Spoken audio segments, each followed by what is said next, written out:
All right, let's do a little deep dive today. I like to do these a little bit longer videos just because it's hard to cover them in the little snippets that we do on Tuesdays, but this is just an opportunity for us to slow down and take a little bit of a deeper look into some of the topics I get asked about all the time. Closing costs is one of those things. Everyone knows about a down payment, or at least they've heard of it. You know, most of the time people falsely think that you have to have a 20% down payment, but truly it's a lot less.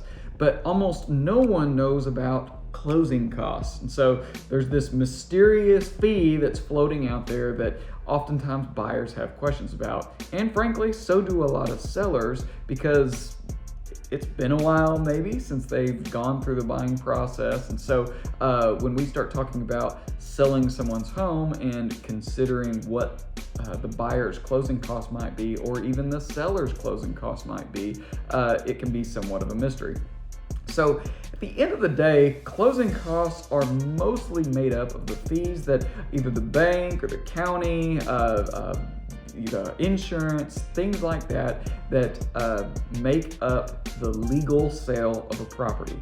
At the end of the day, these fees is what pays everyone that's making sure that when it's all said and done, you legally own the house. So things like your recording deed, so making sure that the county actually records the deed and gets your name put on the property is a piece of that. Origination fees or buying down mortgage points go to the bank to make sure that everyone that's involved in getting that process done gets those fees covered. Title insurance to make sure that, you know, no one comes out of the woodwork saying, hey, I did some plumbing to that house 3 years ago and you as the new owner now need to pony up and pay for it. There's plenty of other things like mortgage insurance.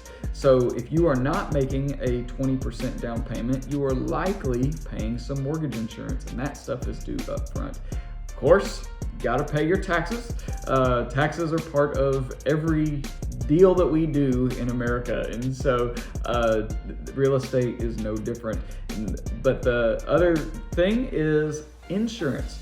Homeowners insurance most of the time has to be paid up front. And so this covers the beginning of your homeowners insurance. So how much can you expect to spend? Well, on average, I'd say about a $5,000 closing cost expectation is realistic.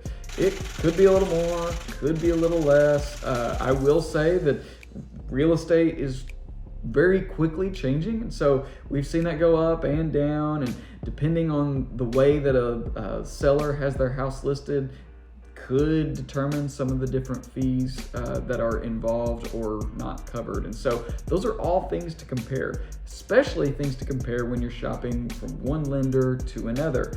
Yes, you want to look at their rates, but you also want to see, okay, what are their costs going to be compared to this other one? In my experience, that's what makes the biggest difference between a local trusted lender and some of the other big guys that we don't know as well. So all that said, keep in mind closing costs. Now, there are a few tricky ways that we can use to try to either finance those in where you're not having to write such a big check when it comes time to close, or get the sellers to possibly pay those for you. However, in this market, it's always a 50-50 shot. And so if you have more questions about closing costs, how do I get that $5,000, $4,500, $6,000, whatever? How do I get that covered? Let's have a bigger conversation. Let's sit down and chat through what that looks like for you.